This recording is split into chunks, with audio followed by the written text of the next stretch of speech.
I love to go deep sea fishing. And many times when we're deep sea fishing, we catch a special fish called a stingray. And that's what I thought a stingray was, or some sort of a car. But I've come to learn that there's a new kind of a stingray. It's a fake cell phone towers that cops and police are using throughout the nation to track our every move.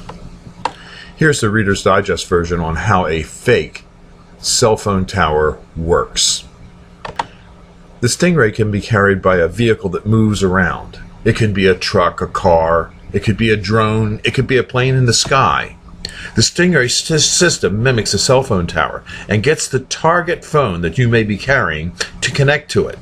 Once your cell phone is detected by the stingray, the signal's strength from your cell phone can be measured. As the stingray is moved from location to location, it measures your strength again, and by collecting the signal strength from your cell phone from several different locations, the system can triangulate and map your cell phone's location. The use of the stingray isn't like a fisherman with a hook and line targeting a specific fish. It's a net that captures everyone at the same time. Most of the devices called Stingray are manufactured in the United States and are made by one company called the Harris Corporation. It also makes other tracking devices. Other devices it makes can be used to conduct denial of service attacks on your cell phone, monitor your voice, amplify the range and power of Stingrays, and it can also be used for triangulating an individual's location. The use of a stingray is really a giant fishing operation to catch all traffic and to be able to understand what's going on in a community. There is little indication that your phone is being used by the stingray, except maybe you may have a sudden increase in the power consumption because the stingray tells the phone to run its antenna at maximum power.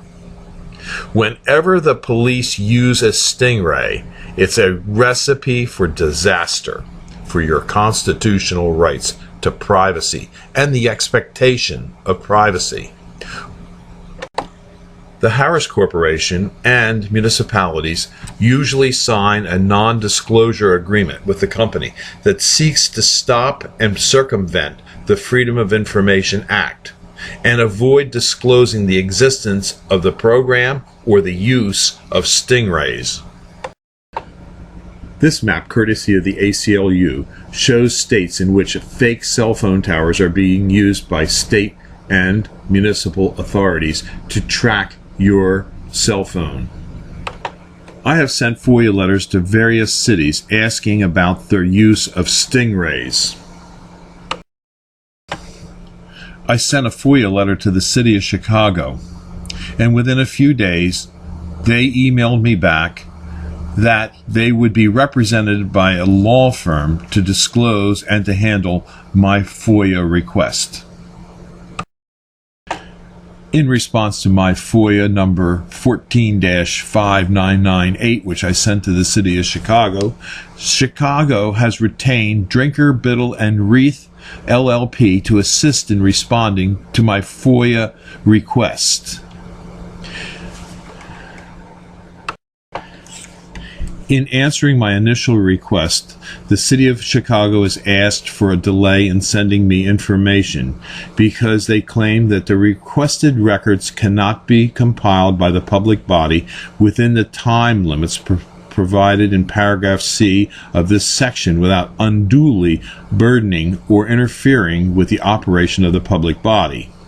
And they also went on to say that there is a need for consultation, which shall be conducted with all practical speed with another public body or among two or more components of a public body having a substantial interest in the determination or the subject matter of the request. I have granted them their extension. In the meantime, if you have any information on stingray use in Chicago, please forward it to me, bill@digatree.com, and I will be posting more information on the use of stingrays in the city of Chicago. Thank you. I also believe that the use of the Stingray device is a violation of your Fourth Amendment right, and it's a theft of personal information using a theft of service from your device.